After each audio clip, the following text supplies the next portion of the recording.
get started? Yeah, I guess we were just kind of shooting it with everybody. Yeah, and you guys feel free to do this throughout the webinar. Mina will be kind of asking us all questions throughout. So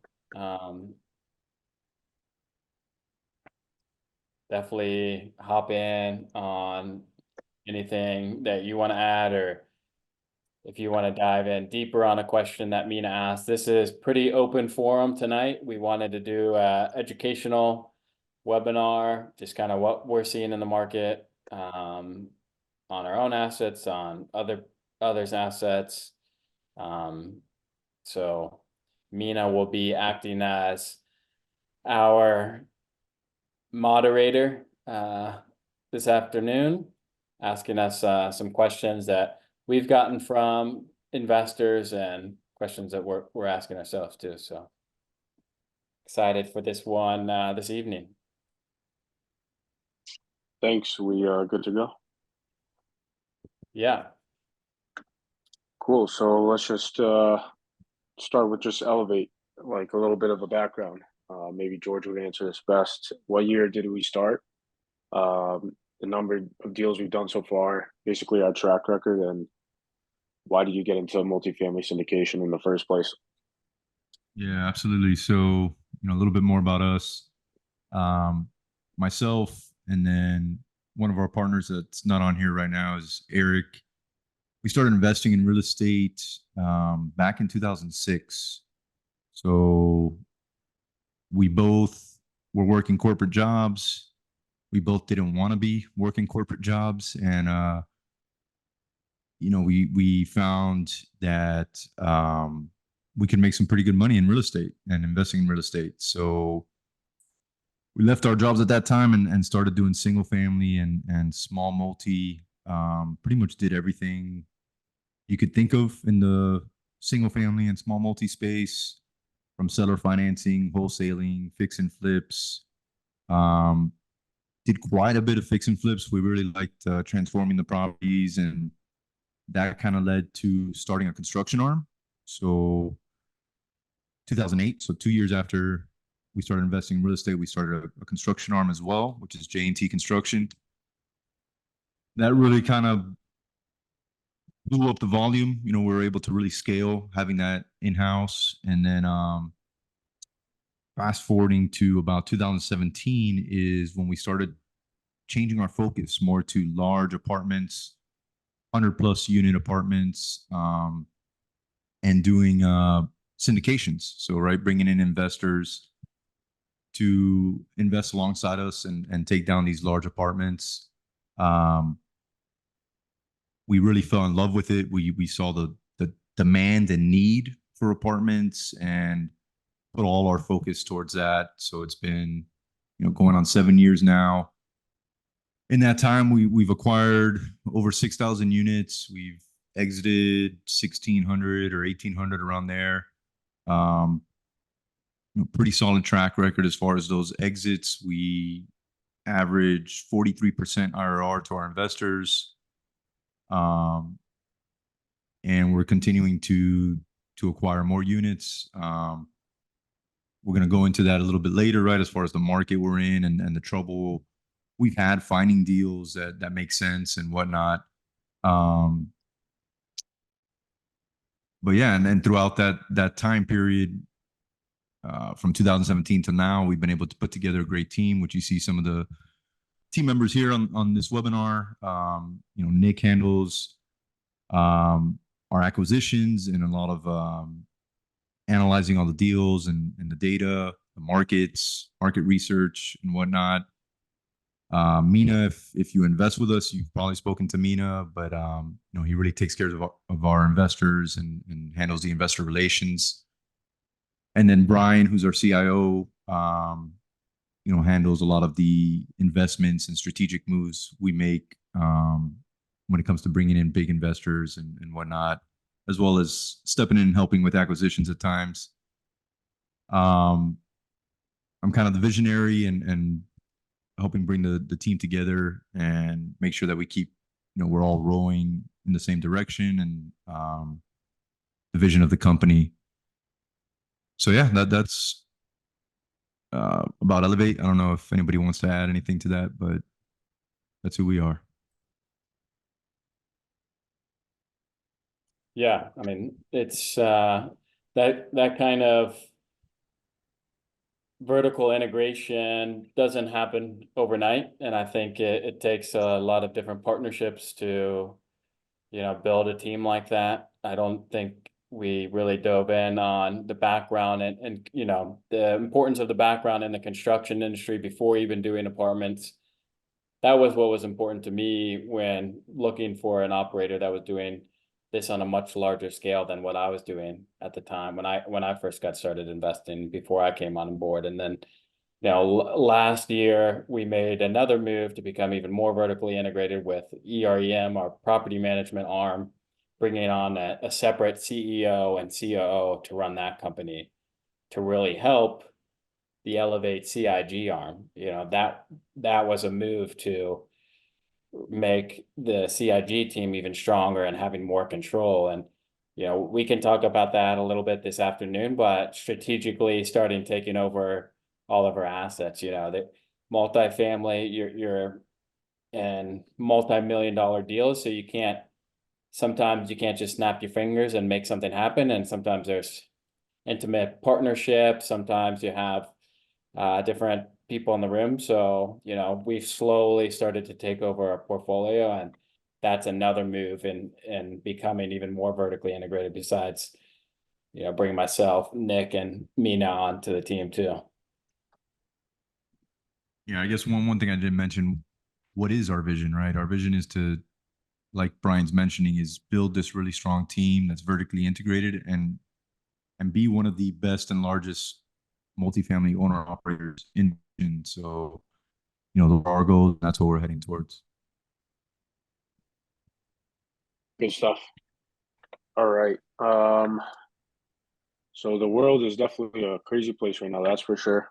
So given the current economic climate, what key factors should investors consider when evaluating the multifamily market's potential? I can maybe get us started there, but there's a lot to be said in that question. Like you said, a lot of crazy things happening in the market have been happening, right? I think we've seen the quickest increase in interest rates, I want to say ever, at least that I've ever seen. And that did a lot to the market. The market is still catching up to it, especially real estate always seems to kind of lag, and I think we're seeing some of that lag. That's one of the reasons we've had trouble getting deals to pencil, where the buyers are still expecting, or sorry, the sellers are still expecting a certain price, when in this environment and the interest rates we're at right now, it just doesn't make sense. So I think it's taken some time for their expectations to catch up.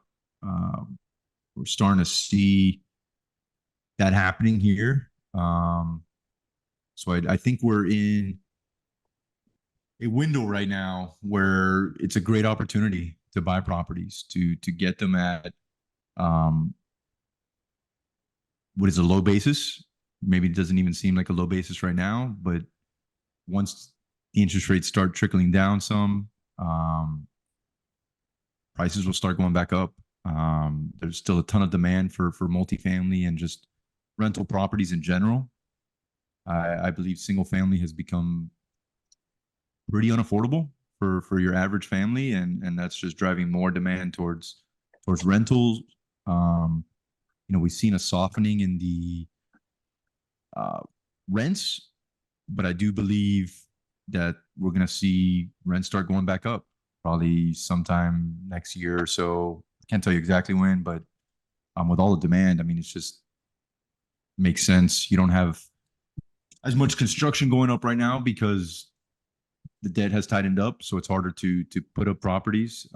So once again, that's going to be high demand and a low supply is your basics, right, on economics, and that's going to drive the rent up. Other things, I mean, we've somewhat seen the interest rates kind of settle a little bit here. Every once in a while, when one of these inflation reports comes out, there's either goes up a little bit or goes down a little bit, but it's somewhat stable, which I think is creating an environment to be able to acquire more deals now. So I feel strongly that we're going to have pretty busy end of this year. The last 2 quarters, we're probably going to have a lot of volume on the acquisition side. Yeah, so we did have a Fed meeting today. Frenchy just asked, what's your view based on the meeting today? Or did you just answer that? I don't think you did. Yeah, well, you kind of just did answer it. But what's your view based on the meeting today? If you I got haven't to see even the reports seen. yet. Yeah. So I haven't dug in too much, but from like a brief scan, it looks like good news, but I didn't get to read into the report today yet either. I think they just indicated they're keeping rates essentially flat. They're not doing a rate cut. And then they indicated there might be 1 rate cut this year. So a slight reduction from previous estimates. I mean, who's to say, you know, stuff changes pretty quick. Inflation data comes out every week or two. I don't think we're too, as far as, you know, looking at new opportunities and new acquisitions, we're not too focused on trying to forecast where the Fed funds rate's going to be. We're really trying to buy great deals today, make sure that they pencil today with fixed rate debt and really get great submarkets. So you're essentially just avoiding all downside risk and through interest rate risk there throughout the deal hold period. But you know, it's kind of a roller coaster that we're on right now. And to George's point, that makes a lot of uncertainty and creates a lot of good buying opportunities, which we're trying to uncover. Yeah, I tell investors. That's exactly, that's a great take on it. The Fed decided not to lower interest rates today, and that they said they've been gonna do it for the past 9 months or so. So, I mean, I don't think we were really counting on it. And to George's even sentiment, to both of their points, it's we're trying to buy the valuations today, and we'll talk more about how we're underwriting deals right now too. But yeah, that's a good point. I had this slide, I think it really depends when you're looking at a market. It's, you have your phase 1 is recovery, phase 2 is expansion, phase 3 is hyper supply, and then phase 4 is recession. I think depending on where you think the market is at, it really depends on what submarket you're looking at and market. But, a lot of markets are seeing that hyper supply kind of recession area. If you're looking at groups like Blackstone, they're making $10 billion bets that we've already bottomed out on prices, pricing. You ask other people and they're saying, there's going to be the best buying opportunities that if you had in your lifetime, and they've been saying that since December of last year. So we're super active in the market and can tell you, we're seeing all sorts of deals, whether it's C class to A class. I don't know that it's really extreme on either side.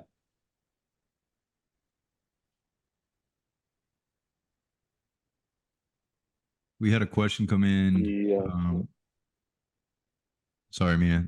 Just wanted to address this question. So, have you had any deals? The interest rate came in higher than your underwriting projected, and how did you handle that? Trying to think back, and I know one we did last year, Stony Creek. I believe the rates started trickling up when we had it under contract, and then it took a dip, and I think we locked it in when it dipped.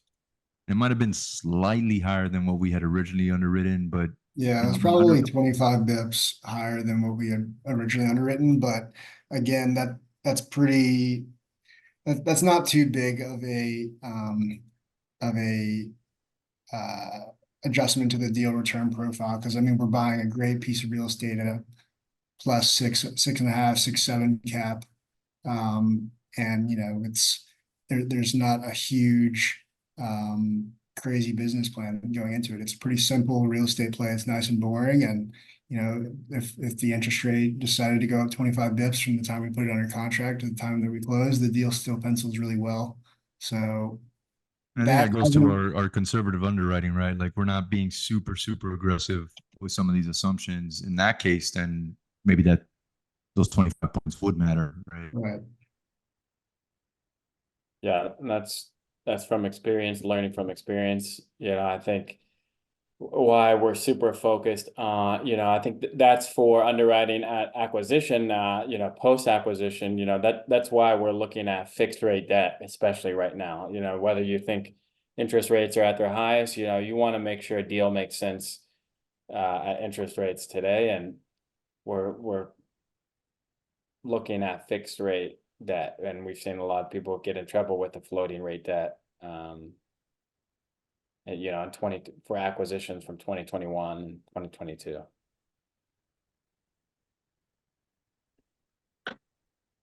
Yeah, so good stuff. Well, I guess we've kind of been touching on this, but let's dig a little bit deeper. How do you identify and assess potential multifamily investment opportunities, and what criteria are most important?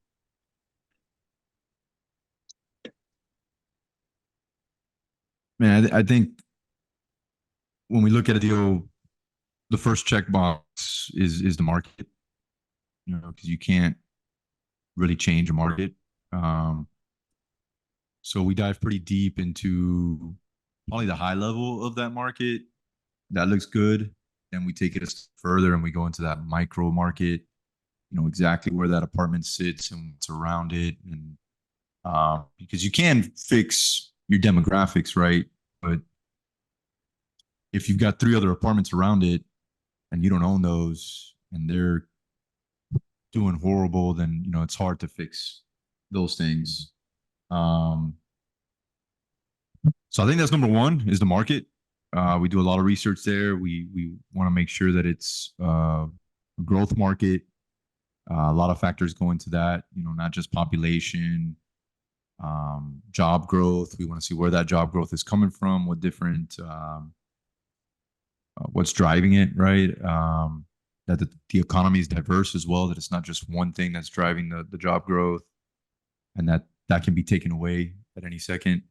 Then we start diving into the property, you know, the quality of the property and property itself, and then how can we add value to it? You know, is there we love operational value add. Like if we just see a property that's being poorly managed, us being vertically integrated, we feel like we can easily step in there and be more efficient and add value just by operating it better, which takes a lot of the risk out of having to do large renovations and large rent bumps, and which we love those too, right? But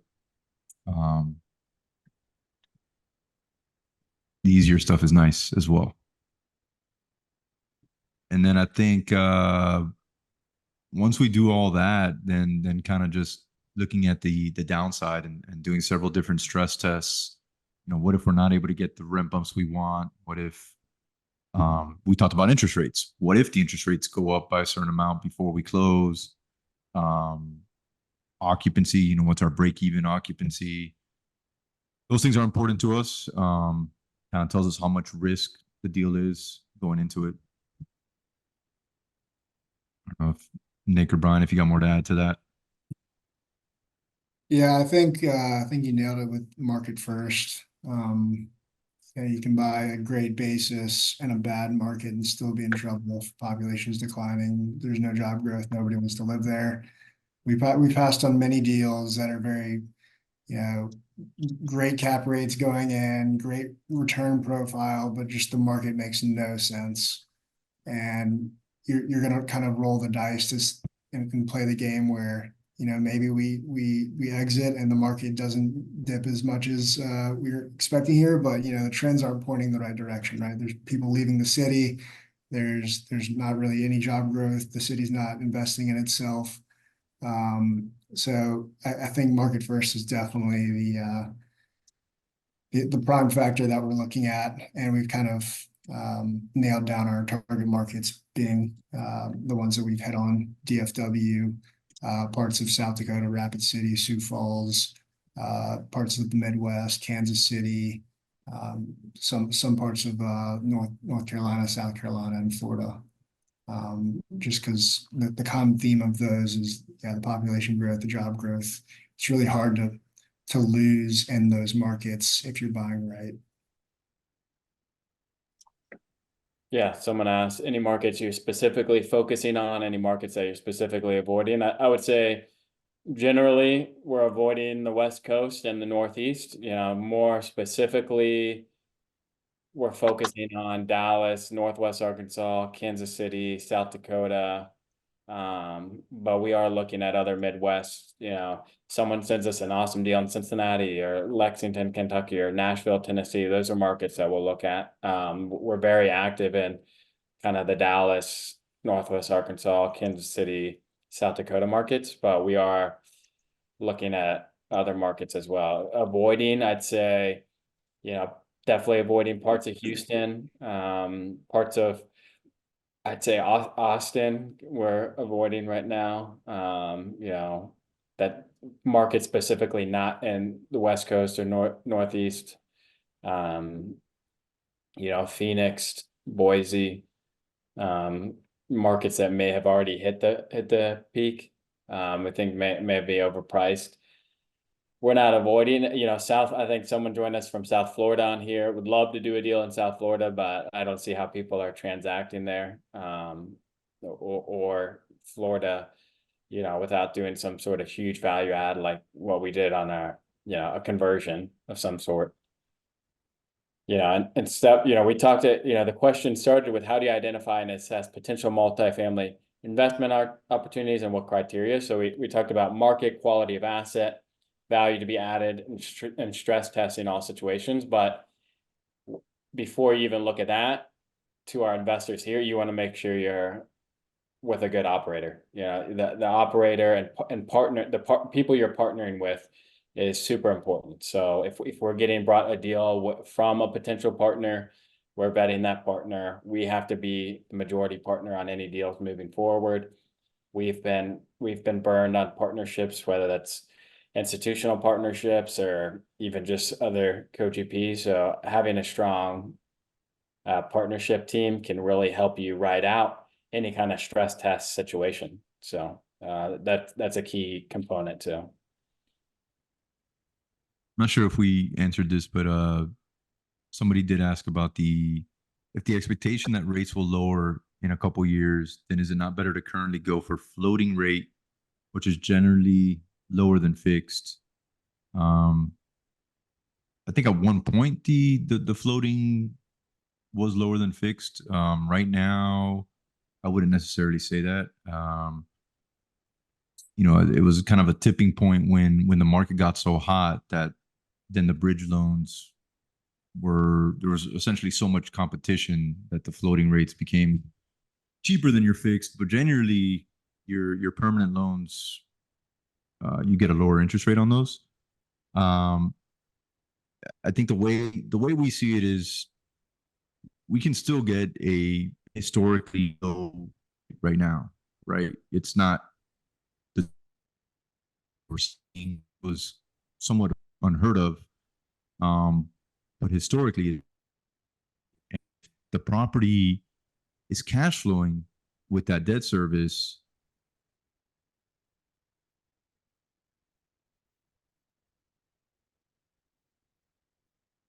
Oh, you broke up, George, there. You know? Yeah, I can hear you now. Oh yeah, that is unstable. Someone else asked, are you guys doing any? Yeah, so the floating rate, you're back. Looks like you're back. I can see you. What did you guys miss? All of it?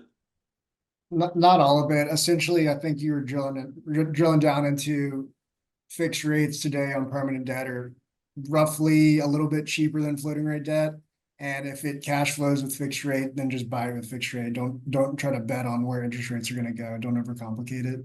Something like that. 100%. Yeah. Don't add that added risk Yeah, I mean, just because you want to do a quick flip. yeah, we're in the real estate business and we're not really betting on where rates are going. If it cash flows today at, agency debt, we're gonna execute the business plan with fixed rate debt. Now, if it's a heavy value add deal and it's a quick flip, 2-year hold, that might make a lot more sense to go to floating rate if the business plan is very clear, the basis is low, and you've done it times before and proven it out. That's not really what we're looking at right now. The cost of capital for that type of debt's just too high. And deals really are just too risky at that point right now in the market. Not to say some other groups aren't doing that and executing it, but that's not really our appetite right now. Yeah. We yet to see if that pays off for them, but, yeah, 100% when Nick said there. Are you guys doing any seller financing deals being that the rates are where they are currently, or perhaps any loan assumption deals? Yeah, I mean, we'll look at loan assumption all day. You still got some 2%, 3% loans out there. I mean, we'd love to assume one of those. Seller Sometimes finance. to Say it add again? to that, sometimes the issues with assumable though is sometimes the loan balance on an LTV basis is too low that sometimes it makes it even harder to pencil a deal. Like, yeah, you could get a good 2 or 3% rate, but then when you're loan to value 50%, it's pretty hard to pencil when you have to put that much equity into the deal. Yeah, the loan assumptions are really nice. I mean, we did a loan assumption last year in 2023. We're looking at a deal right now that has assumable loan on it. I think, the really big thing there too is that you're not paying a premium just because they have a loan assumption. You still have to exit the deal at a certain price point. It's not going to affect your basis, but loan assumptions are very nice. We're definitely looking at those. Other people are too. And the seller financing portion, we've made offers to add that in, where the seller carries back a 5% or 6% seller carry, where they're also, an investor now in the deal, where the cost of capital is cheaper. So maybe we can get closer to their price with a seller financing. So we've tried to get creative on some deals and offer that. So absolutely, especially if they have some good equity in the deal. Yeah, I love Somebody the amount of else. questions that are coming in, by the way. This is great. There's another one in here, talks about Blackstone going after build to rent due to the saturation in multifamily market. I'm not sure if they're going after build to rent so much because of the multifamily market saturation. I would say they're going after build to rent because it's become so unaffordable to purchase single family that those individuals that would be buying homes now have to rent. So I think that's what's created the popularity there. Also, the number of units coming online has slowed. That is accurate. What should be the best approach? Sit tight and wait for mortgage loan resets. So my problem with sitting tight is I believe you're going to miss this window, this opportunity if you sit tight. It's going to go too quick. All these loans that are coming due this year, next year, all these bridge loans, a lot of them are getting worked out. A lot of them are getting worked out. A lot of them are getting extended. A lot of them are getting things done behind doors. So it's not like back in 2008, right? And all these single family homes were foreclosed on, and you can get on the MLS and look at all these foreclosures. And I can't even tell you how many of those properties we bought at that time. I don't see that happening in multifamily. It's not going to happen. I highly doubt it.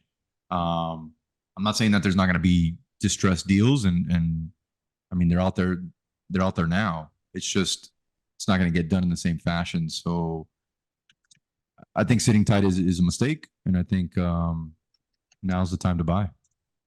The better approach there would be instead of sitting tight, I would say stay disciplined.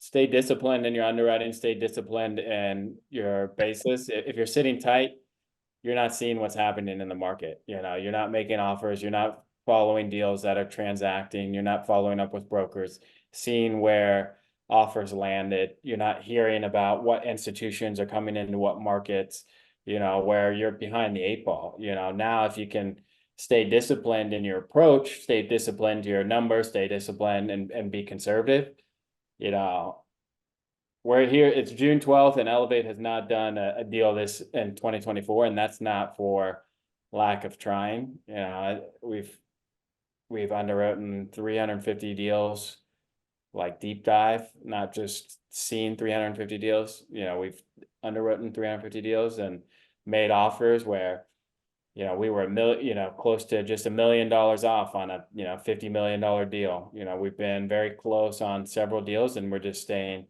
disciplined and, you know, to the different factors that we're talking about. But, and we've seen those opportunities where we've made offers on deals where it's less than what they owe to the bank. You know, they have a $30 million loan, and our offer to them is $25 million.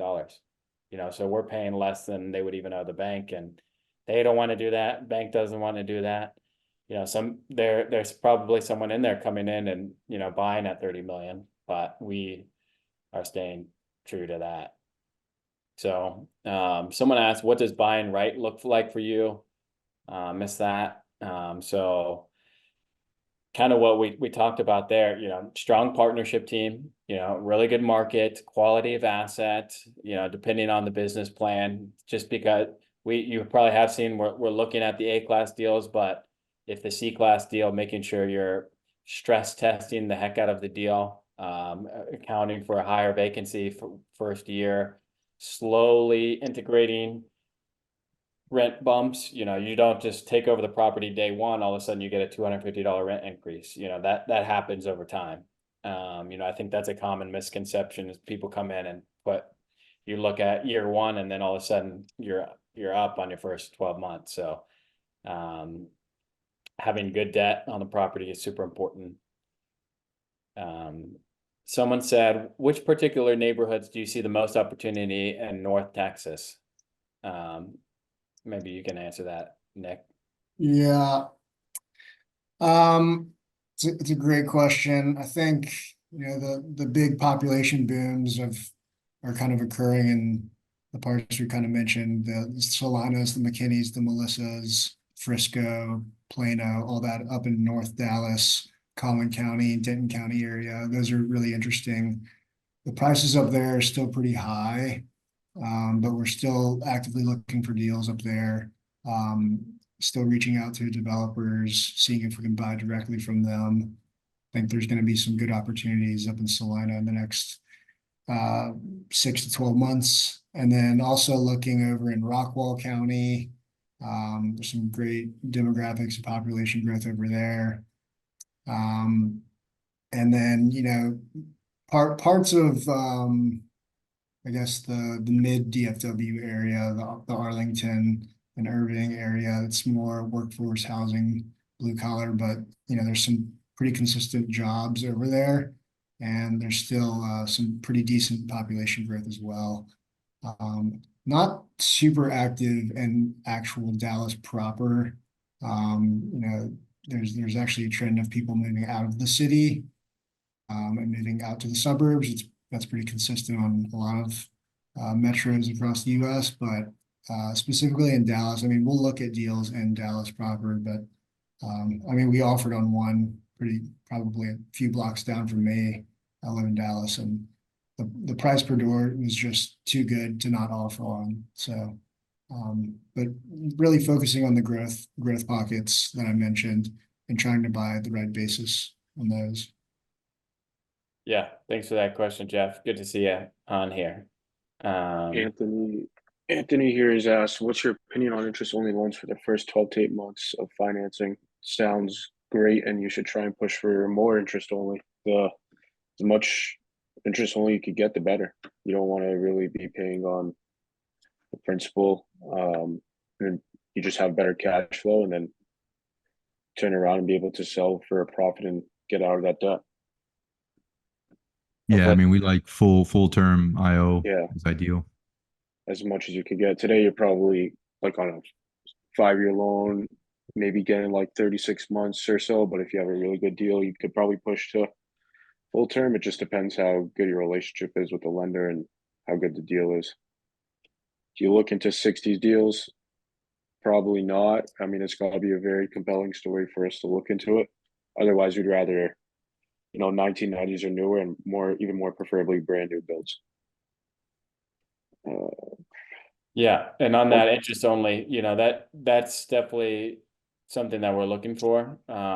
You want to control the cash flow, despite what Dave Ramsey says, paying down your debt, these are investments. We're looking to cash flow and get a high return on our equity I'm relative. not an investment advisor, but you should definitely pay down your credit card debt, but don't pay down this debt.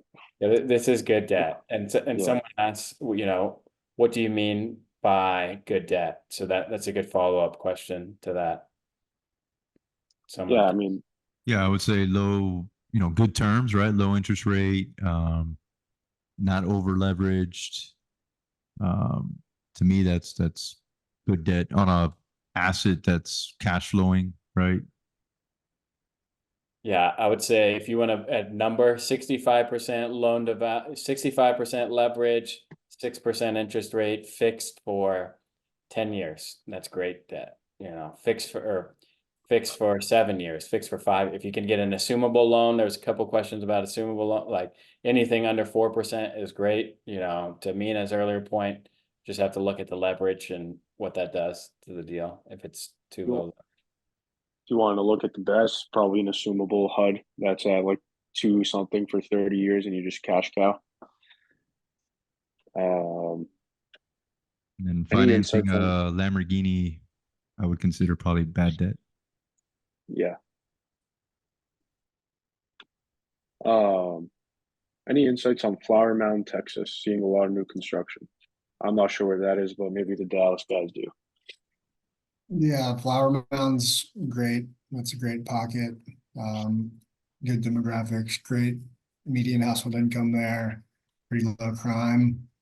Yeah, I mean, I don't think we've really looked up there recently, but I'm guessing if a deal popped up in Flower Mound, it would probably be a pretty high price, pretty low cap rate going in. But there's buyers out there for it still, and there's people that are gonna bid on that. If you got a deal in Flower Mound, send it our way. We'll take a look. But yeah, to your point of the new construction, there's probably some new projects popping up for those reasons. The developers noticed there's good population trends. People like living here. Let's build some multifamily. So definitely a opportunity for us to hit up some of these developers that are building in that area.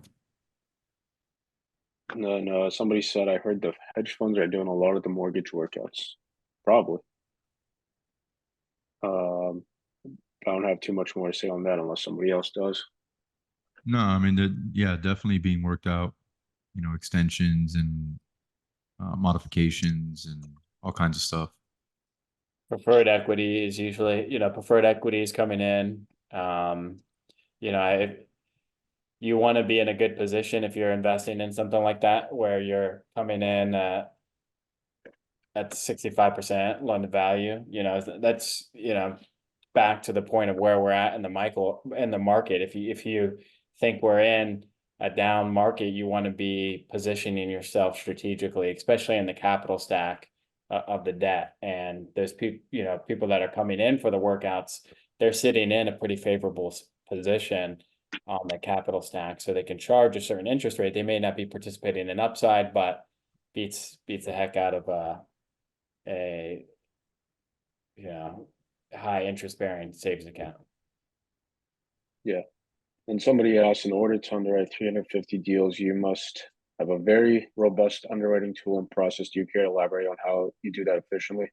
I already answered and said Nick is just a rare machine. He is just a beast when it comes to Excel and numbers, but I'll let him elaborate more on how he does it efficiently. Yeah, I mean, it's not every deal we're gonna spend hours underwriting. If it doesn't make sense within, you know, 5 to 10 minutes, then we're not gonna go through the whole, full model. But yeah, a back of the napkin's pretty simple to do, but we've probably underwritten like a full model, yeah, roughly around 300 deals since I joined back in August, so almost a year. And I mean, that's just, scrubbing a T12 real quick, plugging in the rent roll, coming up with your pro forma assumptions based on where you're seeing stuff in the market, where stuff's being managed, tax reassessments, insurance, all that. So, you get the hang of it once you do it a lot, and probably doesn't take too long. Yeah, lots of good questions. You guys basically took our agenda from us, but we'll keep going. But we won't get through all of these. Let's see. You guys have honestly asked everything that I had here. You guys pretty much nailed it. What are the key considerations for a passive investor before entering a multifamily syndication deal, and how can they ensure alignment with their investment goals? I know, I've invested passively quite a bit as well, and especially before we started growing our own portfolio. And I always like looking at the team, right? Like, who's actually going to be running the day to day and executing the business plan. What does that team look like? What's their experience, and what are the individual roles and responsibilities, and can they handle whatever type of project they're saying they're going to do, right? And um, once I feel comfortable with the team, then I start looking a little bit more into the deal. Um, and I'm not saying you got to do, as a passive investor, that you need to necessarily do a deep dive and underwrite it maybe as much as Nick's going to underwrite it. But I think looking at the assumptions, seeing how aggressive, what's the NOI look like day one compared to year one, year two, year three. How that alone tells you how aggressive they're being with the assumptions. And then maybe some of the exits, or if they've got a refinance in there, what are they assuming the rates are going to be? What are they assuming the cap rate's going to be on the exit? I think those are things to look at. Once again, the market, even as a passive investor, I'd want to know more about the market and get comfortable with it. Yeah, those are all excellent. I invest passively in every single Elevate deal. So every single deal we're putting out, I'm putting at least 100,000 as a limited partner, not including my general partner share. I'm a passive investor. My goal is to be full-time passive investor one day, or just, on advisory board here one day. But, the big thing is what George talked about, the sponsorship team. What kind of deal, like what's been some of their best deals, and what's been some of their worst deals, and how have they gotten through that? I want someone that has actually gotten punched in the mouth, and but how have they gotten back up? How have they learned from that? How have they been able to pivot? That those guys are looking at deals a lot more than maybe someone who's only done a couple deals and did okay on those deals. They're not looking at downside scenarios because they haven't been in any of those downside scenarios. And then, another point, what George is talking about is your underwriting. You're showing me an 18% return, 15% return. How is this a 15% return? What are you underwriting to assume that I'm going to be a 15% return? What's all factoring in to get that? So looking at the underwriting is super important, and what are their assumptions, and then everything else we talked about, the debt terms on the deal. When are they selling the deal? How long am I going to be in it? How long do I want to be in it? What's tax incentives are big, and then what's the market? I want to be excited about the market. I want to feel good about the market's long-term vision for more people going in, and then sponsorship team again, besides just that experience, someone I think with anything, like when you're buying something, anything major from someone like and trust, I think that's basic fundamentals there too. Frenchie asked, well, this is a little side note, but Frenchie asked, can Nick share what software or app he's using? He created his own model. And then jumping back to what we were just talking about, Lynn asked a good question. To that point, can you talk about a bad/hard deal you have worked through, challenges you had, and how you got through it? Yeah, I'll talk about, we had a C-class deal in Houston, Texas that had a combination of factors where someone asked about, we actually did have to go back to our investors. I had $250,000 as a limited partner in that, where, I went back and put in additional capital, and that's the last thing that you ever want to do on a deal. But we got into that situation. We had floating rate debt. We had not good partners. We were on a C-class deal that had rent relief on it. The rent relief went away.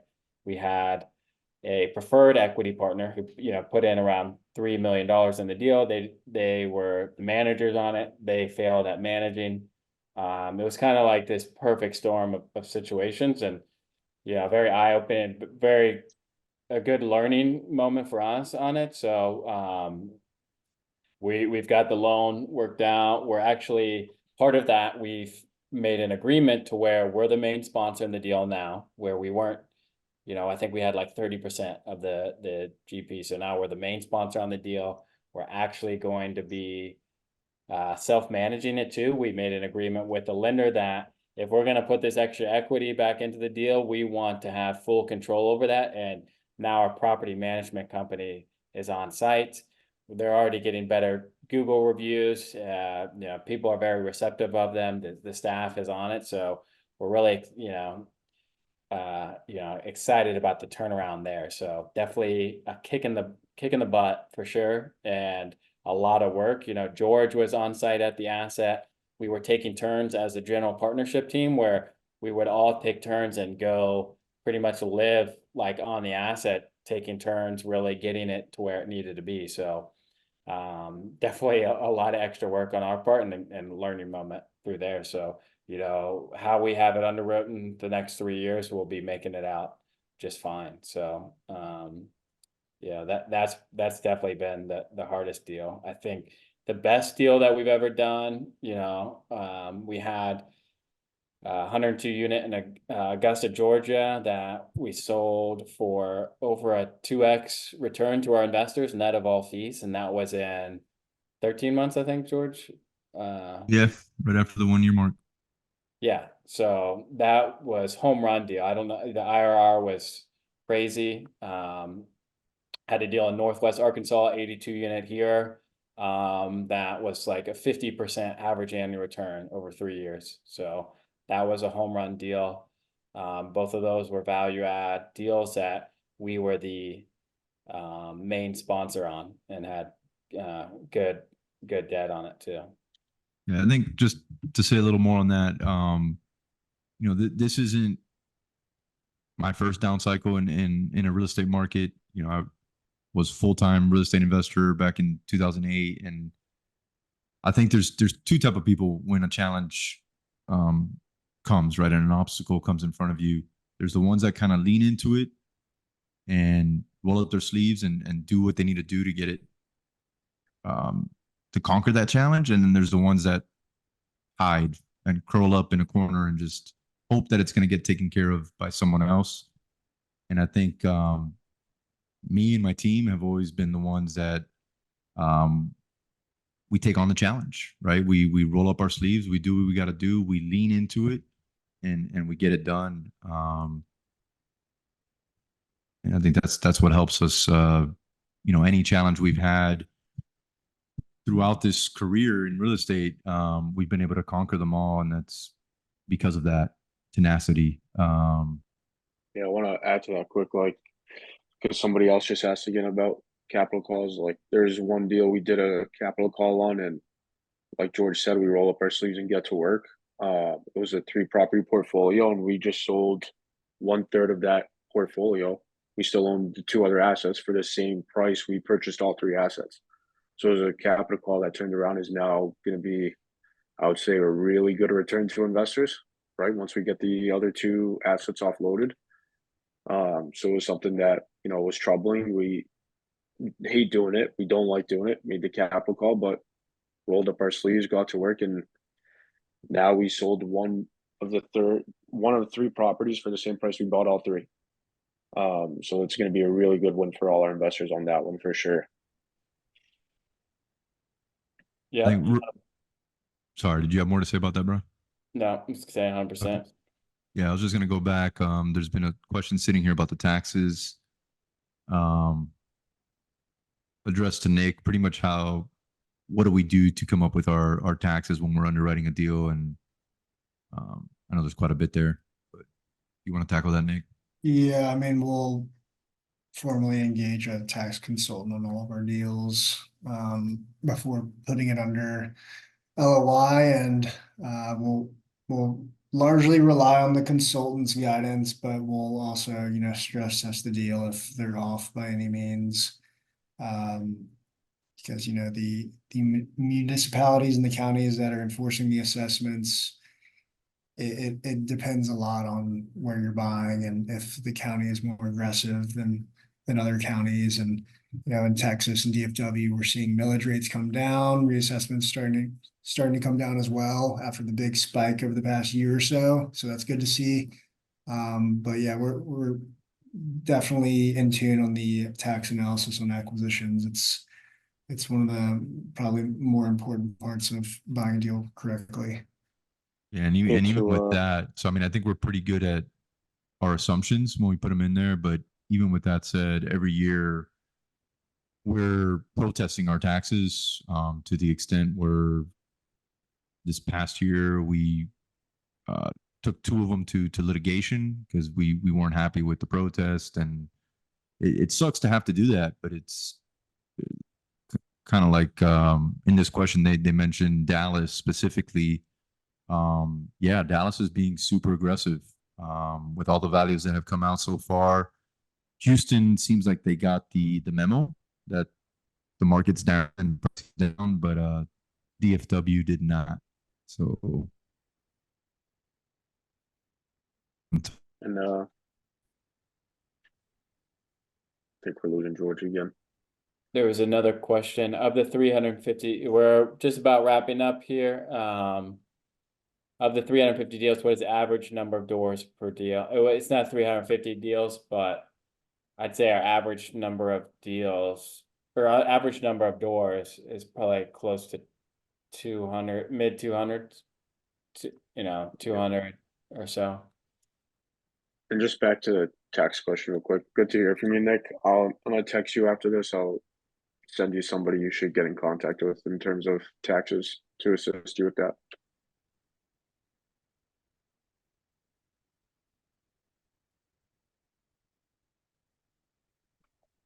I got more questions, but it looks like we hit the 1 hour mark, so not sure if we want to wrap up here or keep going. yeah, I would say if somebody's got questions, Yeah, I won't ask anymore, but if anybody's got any questions, now's your time to shoot. No problem, Nick. And we're going to look at doing some of these educational webinars more often to you guys. So this has been really great. Appreciate the engagement, and we are definitely open book. You can always schedule a call with Mina if you want to dive deeper into your investment goals and what we're seeing in the market, any questions about us. And we'll be looking forward to doing this again with you guys. Hopefully we'll be having, we do have the income fund if you guys are interested in monthly income, more conservative, but aside from that, we're hoping to have, a new acquisition soon. So it's not for lack of not trying. So, but in the meantime, we're honing down on our operations, getting really good on our team, getting more vertically integrated, and becoming, a force to reckon with in the multifamily space. Yeah, I would also just throw in there if anybody's got any ideas or topics they'd like us to cover, go ahead and reach out as well. See if we can fit it in. I think somebody was asking about picking your brain, Nick. Yeah, Tiffany's asking if she can set up a call with Nick. Yeah, let's do it. Yeah. Who can I contact about deal flow? Yeah, Nick at Elevate is gonna be our guy for any kind of deals. I'll put his email in the chat, and then Mina, you guys are having any investor questions or anything like that at all? Info at elevatecig.com comes to everybody too, so.